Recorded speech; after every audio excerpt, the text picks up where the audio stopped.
उमा महेश्वराय नमः। आप सभी का हमारे YouTube चैनल पर हार्दिक स्वागत है। आज सुने सोमवार व्रत की पौराणिक कथा। बहुत समय पहले वास्कल नामक गांव में बिंदुक नाम का एक ब्राह्मण रहता था। वह अधर्मी, दुरात्मा एवं महापापी था। उसकी स्त्री बहुत सुंदर थी। उसका नाम चंचुला था। वह सदा उत्तम धर्म का पालन करती थी, परंतु बिंदु वेश्यागामी था। इस तरह कुकर्म करते हुए बहुत समय व्यतीत हो गया। उसकी स्त्री काम से पीड़ित होने पर भी स्वधर्म नाश के भय से क्लेश सहकर भी काफी समय तक धर्म भ्रष्ट नहीं हुई, परंतु आगे चलकर वह भी अपने दुराचारी पति के आचरण से प्रभावित होकर दुराचारिणी और अपने धर्म से विमुख हो गई। इस तरह दुराचार में डूबे हुए उन पति पत्नी का बहुत सा समय व्यर्थ बीत गया। वेश्यागामी दूषित बुद्धि वाला वह दुष्ट ब्राह्मण बिंदुक समयानुसार मृत्यु को प्राप्त हो नरक में चला गया। बहुत दिनों तक नरक के दुखों को भोग कर वह मूढ़ बुद्धि पापी विंध्य पर्वत पर भयंकर पिशाच हुआ। इधर उस दुराचारी बिंदु के मर जाने पर वह चंचुला नामक स्त्री बहुत समय तक पुत्रों के साथ अपने घर में रहती रही। पति की मृत्यु के बाद वह भी अपने धर्म से गिरकर पर पुरुषों का संग करने लगी थी। सतियां विपत्ति में भी अपने धर्म का पालन करना नहीं छोड़ती।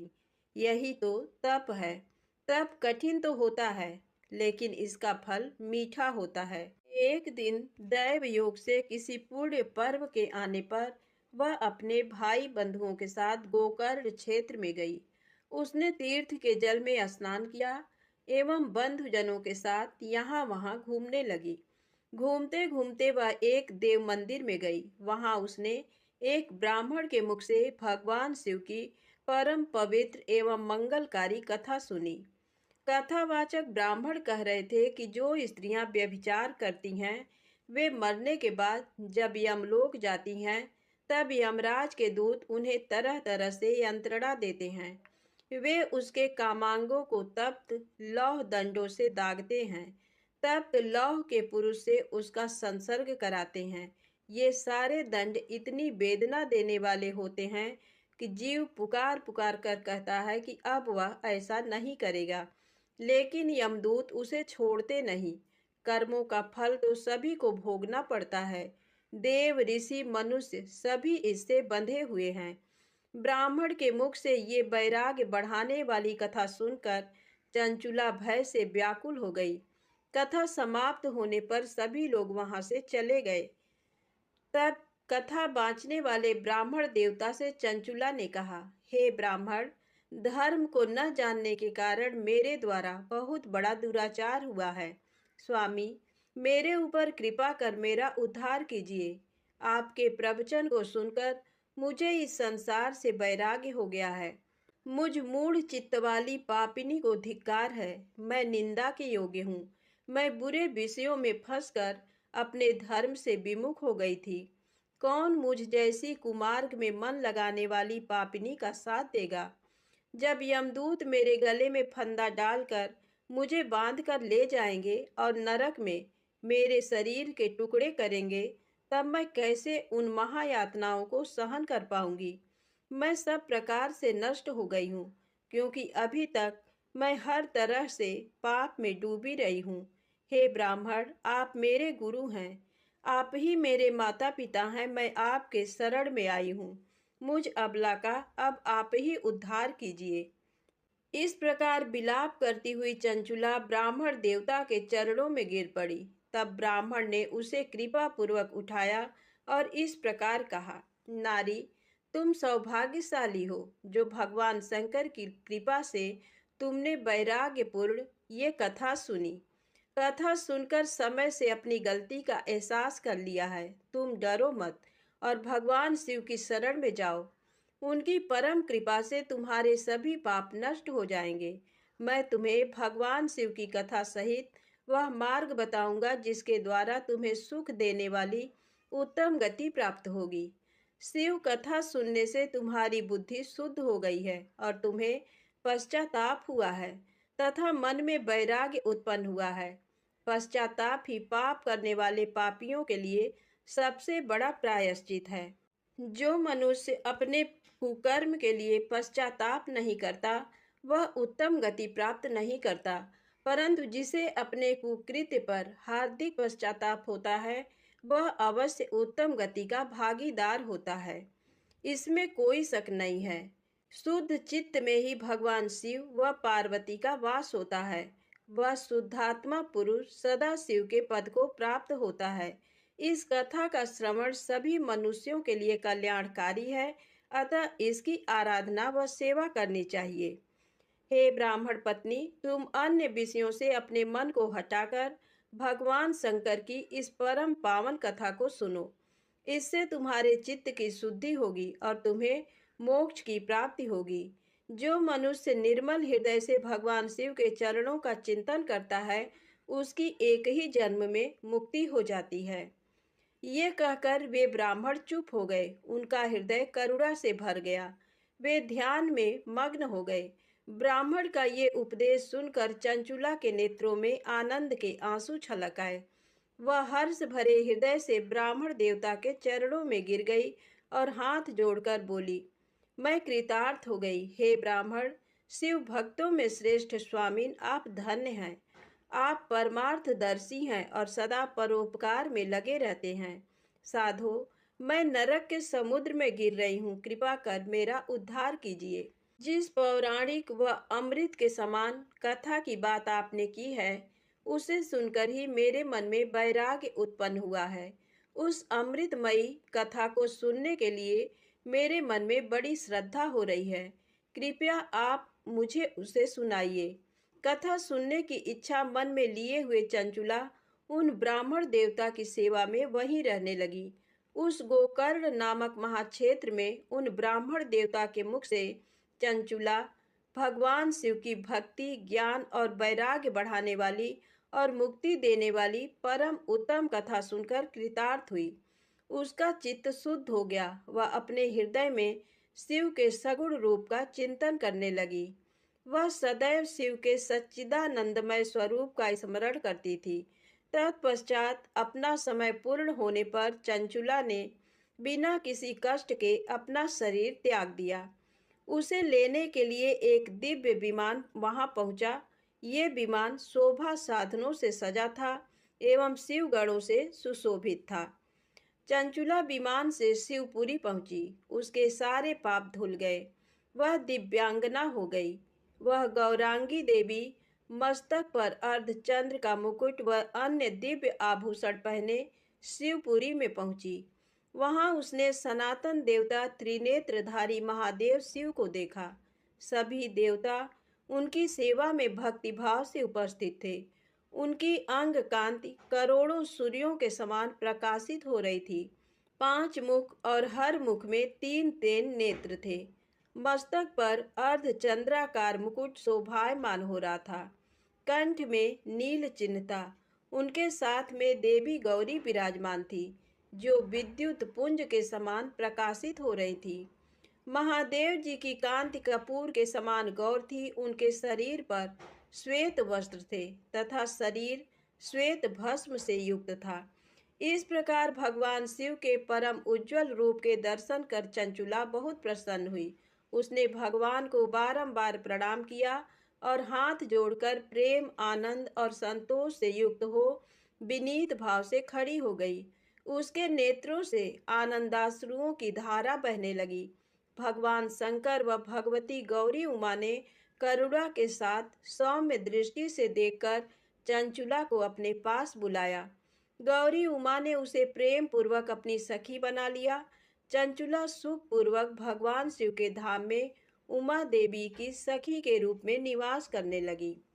एक दिन चंचुला आनंद में मग्न उमा देवी के पास गई और दोनों हाथ जोड़कर उनकी स्तुति करने लगी। हे गिरिराज नंदिनी, स्कंद माता उमा, आप सभी मनुष्यों एवं देवताओं द्वारा पूज्य तथा समस्त सुखों को देने वाली हैं। आप शंभु प्रिया हैं। आप ही सगुणा और निर्गुणा हैं। हे सच्चिदानंद स्वरूपिणी, आप ही प्रकृति की पोषक हैं। हे माता, आप ही संसार की सृष्टि, पालन और संहार करने वाली हैं। इस प्रकार सद्गति प्राप्त चंचुला देवी की स्तुति कर शांत हो गई। उसकी आंखों में प्रेम के आंसू उमड़ आए। तब शंकर प्रिया भक्त वत्सला उमा देवी ने बड़े प्रेम से चंचुला को चुप कराते हुए कहा, सखी चंचुला, मैं तुम्हारी स्तुति से प्रसन्न हूँ। बोलो, क्या वर मांगती हो? चंचुला बोली, हे गिरिराज कुमारी, मेरे पति बिंदुक इस समय कहाँ हैं? उनकी स्थिति कैसी है, मुझे बताइए और कुछ उपाय कीजिए ताकि हम फिर से मिल सकें।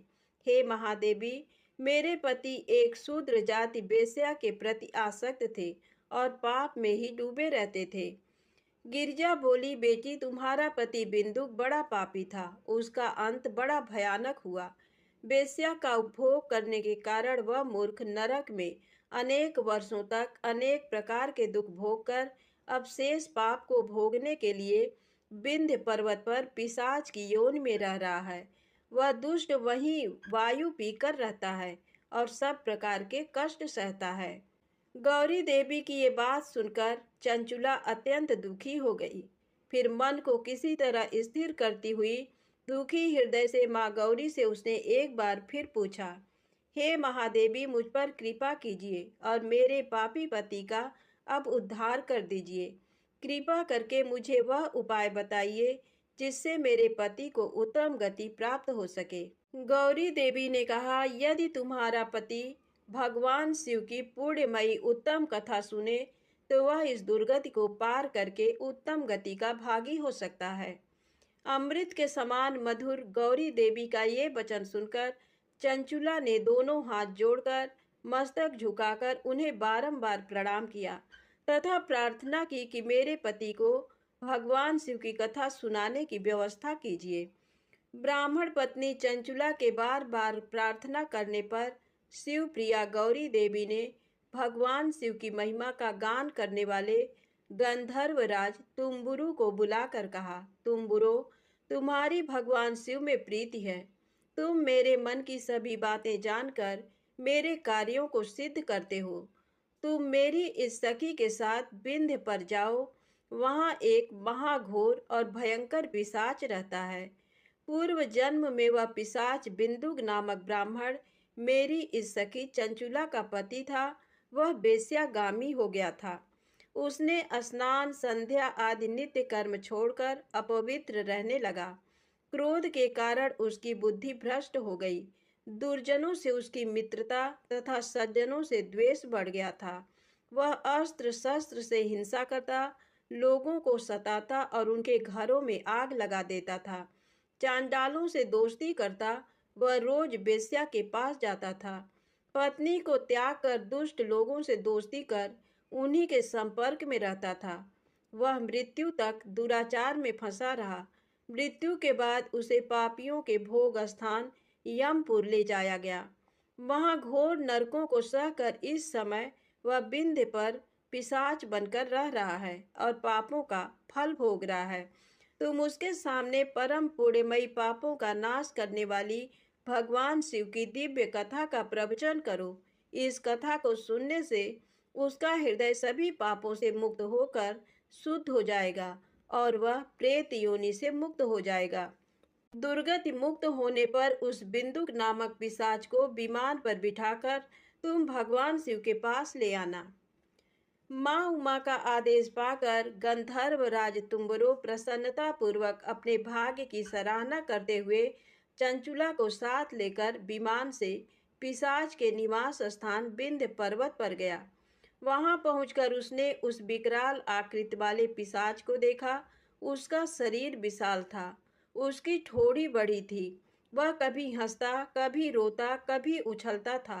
महाबली तुम्बरों ने बिंदुक नामक पिशाच को पासों से बांध लिया। उसके पश्चात तुम्बरों ने कथा बाँचने के लिए स्थान तलाश कर मंडप की रचना की। शीघ्र इस बात का पता लोगों को चल गया कि एक पिशाच के उद्धार हेतु देवी पार्वती की आज्ञा से तुम्बरो भगवान शिव की कथा सुनाने विंध्य पर्वत पर आया है। उस कथा को सुनने के लोभ से बहुत से देवर्षि वहां पहुंच गए। सभी को आदर पूर्वक स्थान दिया गया। पिशाच बिंदुक को पांसों में बांधकर आसन पर बिठाया गया और तब तुम्बरू ने परम उत्तम भगवान शिव की अमृत कथा का गान शुरू किया। इससे सभी श्रोता कृतार्थ हो गए। परम पुण्यमय कथा को सुनकर पिशाच सभी पापों से मुक्त हो गया और उसने पिशाच शरीर का त्याग कर दिया। शीघ्र ही उसका रूप दिव्य हो गया। उसका शरीर गौर वर्ण का हो गया। शरीर पर श्वेत वस्त्र एवं पुरुषों के आभूषण आ गए। इस प्रकार दिव्य देहधारी होकर बिंदुक अपनी पत्नी चंचुला के साथ स्वयं भी भगवान शिव का गुणगान करने लगा। उसे इस दिव्य रूप में देखकर सभी को बहुत आश्चर्य हुआ। उसका मन परम आनंद से परिपूर्ण हो गया। सभी भगवान महेश्वर के अद्भुत चरित्र को सुनकर कृतार्थ हो उसका यशोगान करते हुए अपने अपने धाम को चले गए। बिंदुक अपनी पत्नी चंचुला के साथ विमान में बैठकर शिवपुरी की ओर चल दिया। महेश्वर के गुणों का गान करता हुआ बिंदुक अपनी पत्नी चंचुला व तुम्बरू के साथ शीघ्र ही शिवधाम पहुंच गया। भगवान शिव व देवी पार्वती ने उसे अपना पार्षद बना लिया। दोनों पति पत्नी सुखपूर्वक भगवान महेश्वर एवं देवी गौरी के श्री चरणों में अविचल निवास पाकर धन्य हो गए। प्रेम से बोले शंकर भगवान गौरी माता की जय हो। अब आइए सुने सोमवार व्रत की अगली पौराणिक कथा। एक समय की बात है, किसी नगर में एक साहूकार रहता था। उसके घर में धन की कोई कमी नहीं थी, लेकिन उसकी कोई संतान नहीं थी। इस कारण वह बहुत दुखी था। पुत्र प्राप्ति के लिए वह प्रत्येक सोमवार व्रत रखता था और पूरी श्रद्धा के साथ शिव मंदिर जाकर भगवान शिव और पार्वती जी की पूजा करता था। उसकी भक्ति देखकर एक दिन माँ पार्वती प्रसन्न हो गई और भगवान शिव से उस साहूकार की मनोकामना पूर्ण करने का आग्रह किया। पार्वती जी की इच्छा सुनकर भगवान शिव ने कहा कि हे पार्वती, इस संसार में हर प्राणी को उसके कर्मों का फल मिलता है और जिसके भाग्य में जो हो उसे भोगना ही पड़ता है। लेकिन पार्वती जी ने साहूकार की भक्ति का मान रखने के लिए उसकी मनोकामना पूर्ण करने की इच्छा जताई। माता पार्वती के आग्रह पर शिव जी ने साहूकार को पुत्र प्राप्ति का वरदान तो दिया, लेकिन साथ ही ये भी कहा कि उसके बालक की आयु केवल 12 वर्ष होगी। माता पार्वती और भगवान शिव की बातचीत को साहूकार सुन रहा था। उसे ना तो इस बात की खुशी थी और ना ही दुख। वह पहले की भांति शिव जी की पूजा करता रहा। कुछ समय के बाद साहूकार के घर एक पुत्र का जन्म हुआ। जब वो बालक 11 वर्ष का हुआ तो उसे पढ़ने के लिए काशी भेज दिया गया।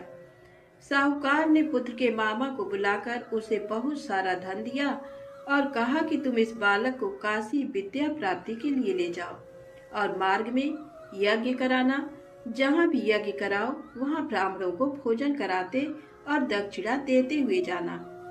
दोनों मामा भांजे इसी तरह यज्ञ कराते और ब्राह्मणों को दान दक्षिणा देते काशी की ओर चल पड़े।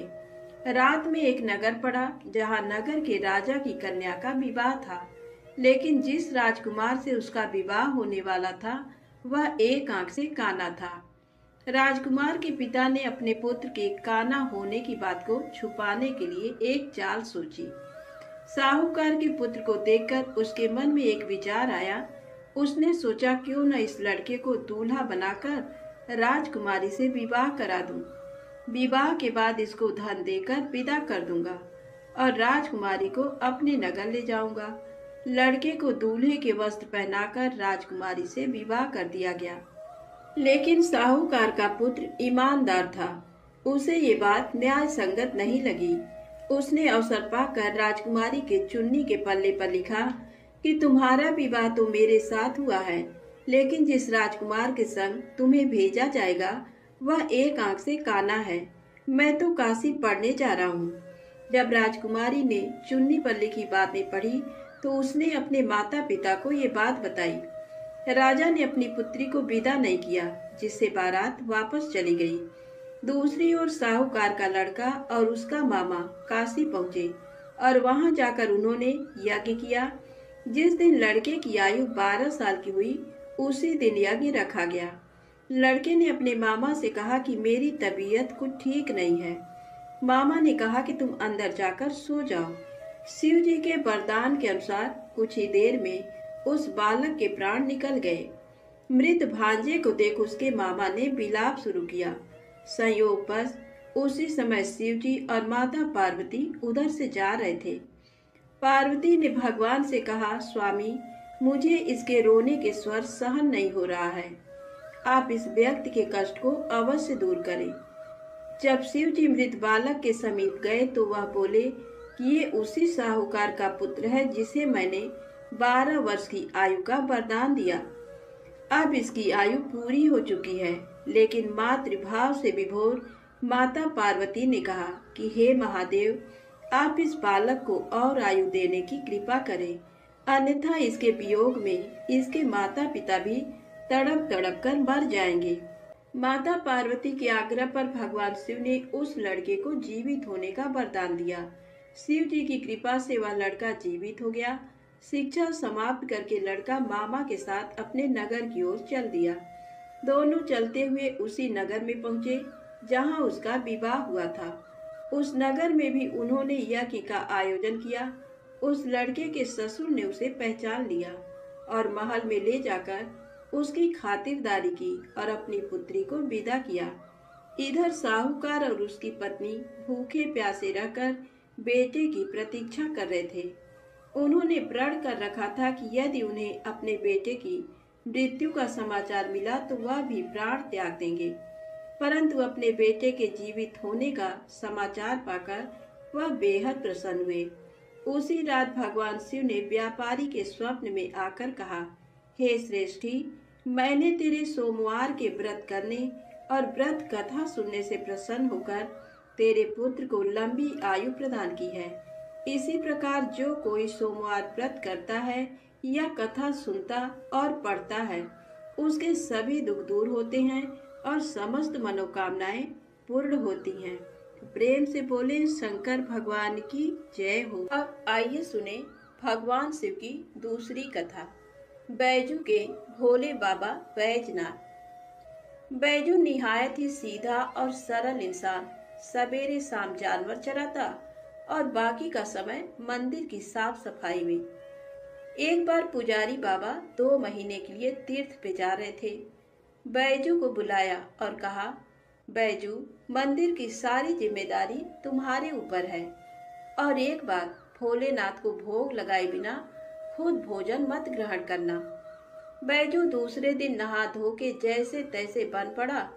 भोजन तैयार कर भोलेनाथ के सामने थाली लेके हाजिर। बाबा, भोजन कर लो। बाबा टस से मस नहीं।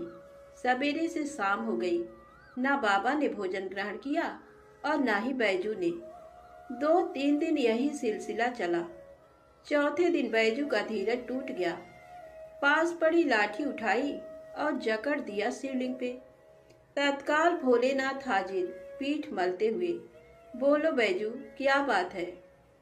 बैजू बोला, 4 दिन से तुम्हारे चक्कर में बिना कुछ खाए पिए गुहार लगाए रहे हैं, सुनाई नहीं पड़ा और लाठी जकड़ा नहीं के हाजिर। चलो भोजन करो तो हमहू कुछ खाई। बेचारे भोलेनाथ पीठ मलते चुपचाप आनंद के अतिरेक में डूबे, कच्चा पक्का जैसा भी था खाने लगे। अब बैजू बोला, बाबा, बड़ा कस के लगा है, रुको तुम भोजन करो। कहते हुए बैजू अंदर जाके चंदन लेकर आया, भोलेनाथ के पीठ पे लगाने लगा। भोजन के बाद भोलेनाथ चलने लगे तो बैजू बोला, कल शाम से आ जाइयो, ठीक है ना? बाबा ने कहा, हाँ हाँ बैजू, कल टाइम से आ जाएंगे। अगले दिन भोलेनाथ माता पार्वती के साथ विराजमान।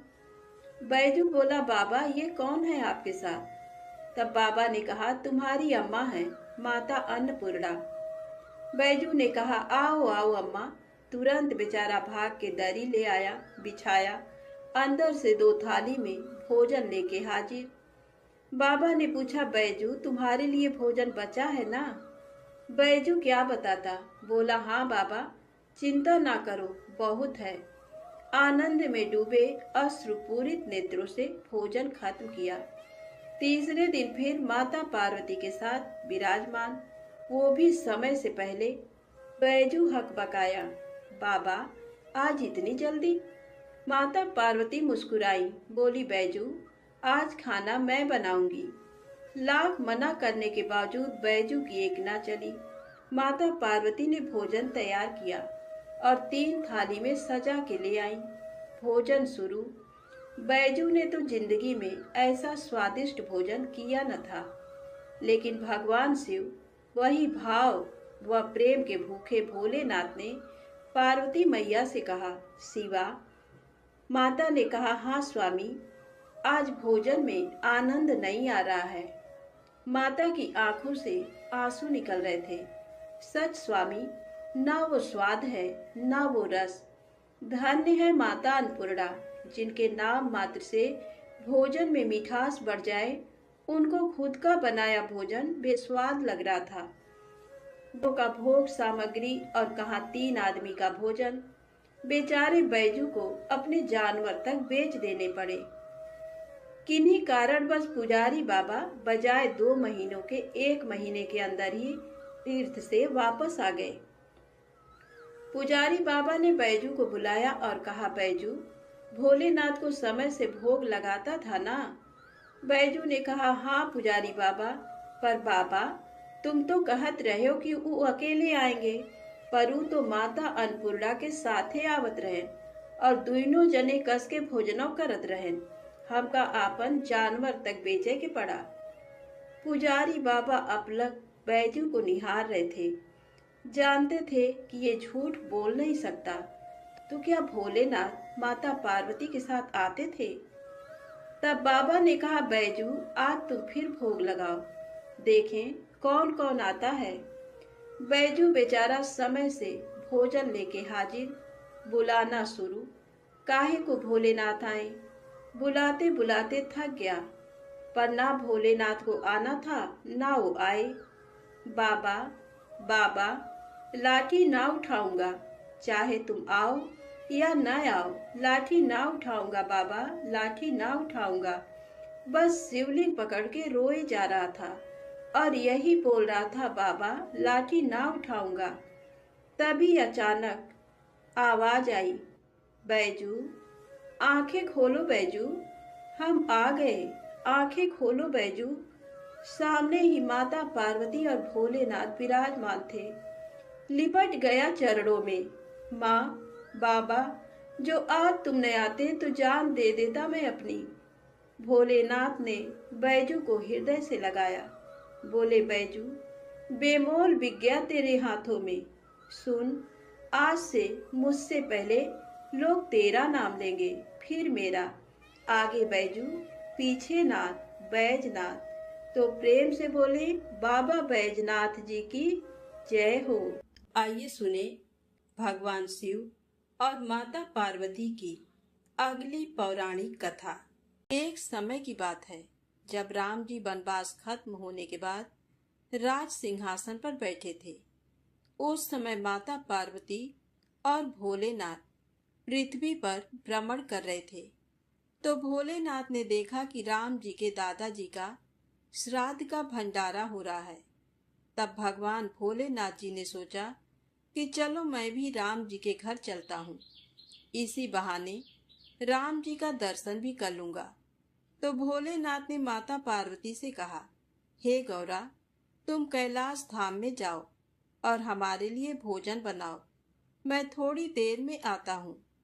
तो माता ने भोलेनाथ की बात मानकर कैलाश धाम को चली गईं और भोलेनाथ पहुँचे राम जी के घर और ब्राह्मण के साथ पंगत में बैठ गए और भंडारा खाने लगे।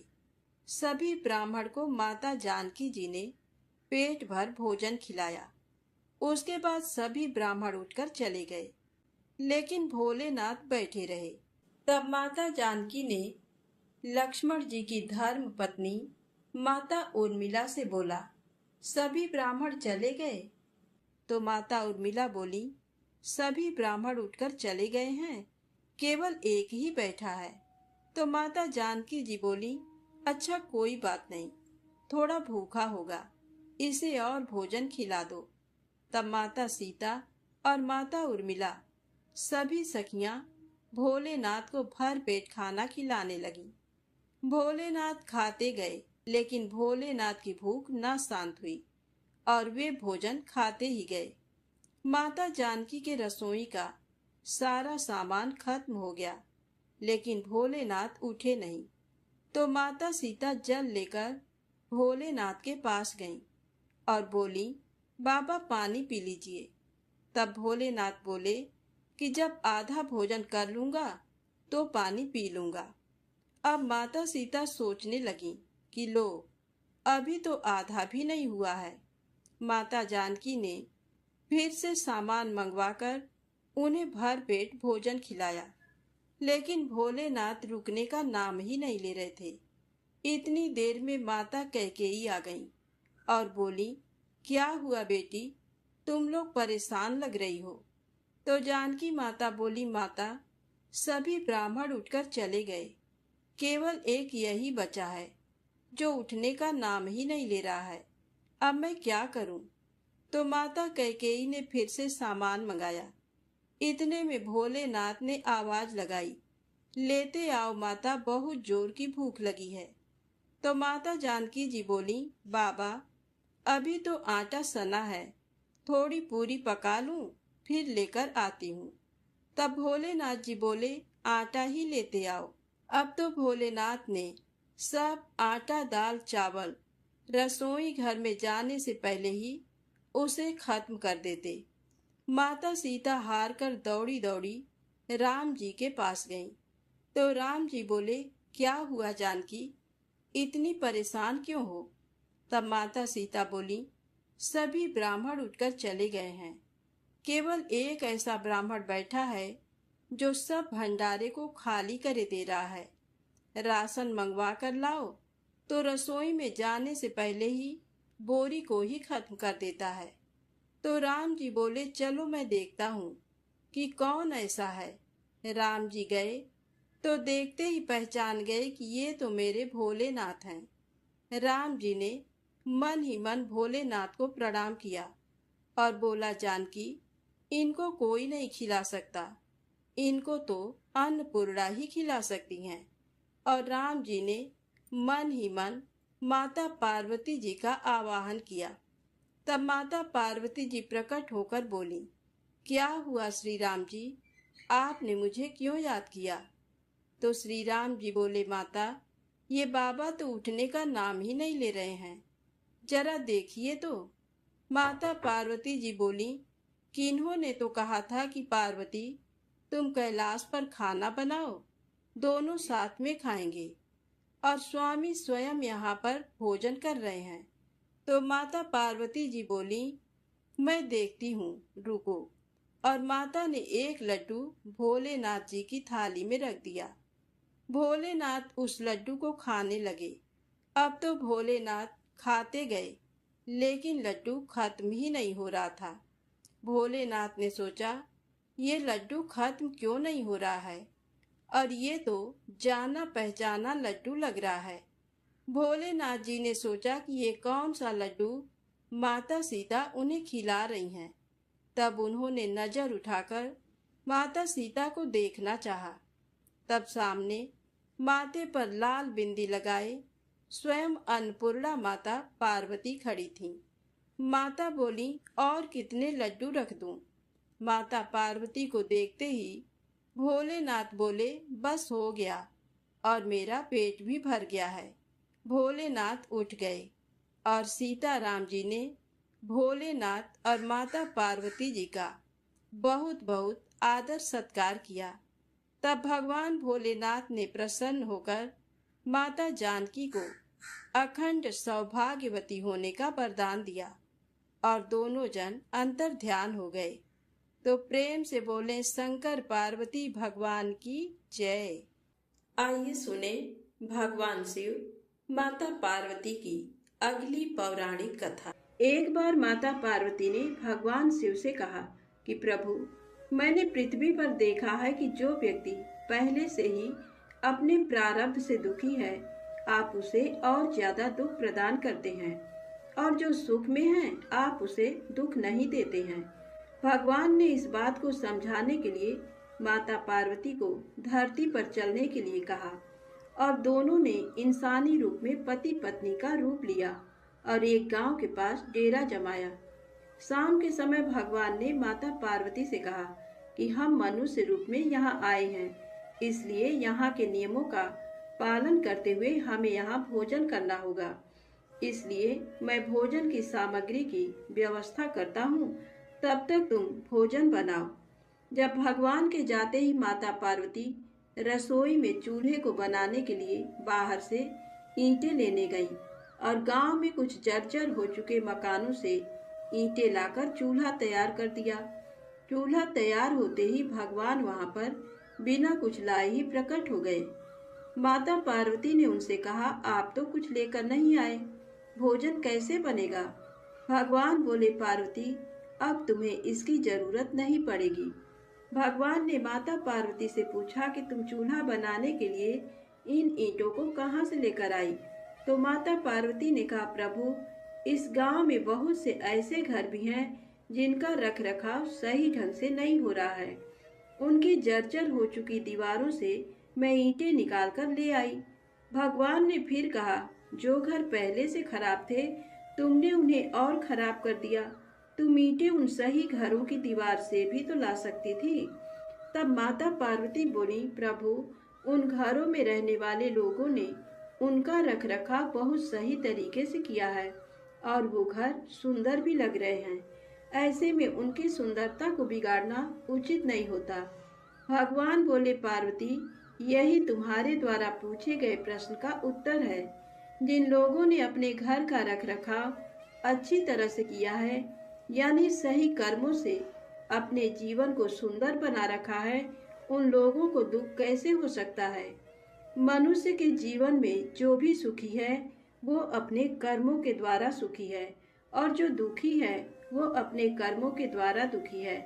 इसलिए हर एक मनुष्य को अपने जीवन में ऐसे ही कर्म करने चाहिए कि जिससे इतनी मजबूत व खूबसूरत इमारत खड़ी हो जाए, कभी भी कोई भी उसकी एक ईंट भी निकालने ना पाए। प्रेम से बोले, शंकर भगवान की जय हो। आइए सुने गणेश जी की कहानी। एक गांव था जिसमें एक सेठ जी अपने परिवार के साथ रहते थे। सेठ जी का गांव के पास के ही शहर में बड़ा व्यापार था। सेठ जी गणेश जी की पूजा श्रद्धा एवं विश्वास से करते थे, जिससे सेठ जी के घर में अन्न धन के भंडार सदैव ही भरे रहते थे। उनके जीवन में किसी भी प्रकार की कोई कमी नहीं थी। नित्य प्रतिदिन नियम अनुसार रोज वो नदी पर नहाने जाते और आकर गणेश जी की पूजा करते, उन्हें भोग लगाते, फिर स्वयं भोजन करते थे। ये बात सेठानी जी को अच्छी नहीं लगती थी। वो धार्मिक नहीं थी और ईश्वर में इतना विश्वास नहीं रखती थी। एक बार सेठानी जी ने सोचा कि ये इतना गणेश जी को मानते हैं, गणेश जी की पूजा करते हैं, इससे होता क्या है?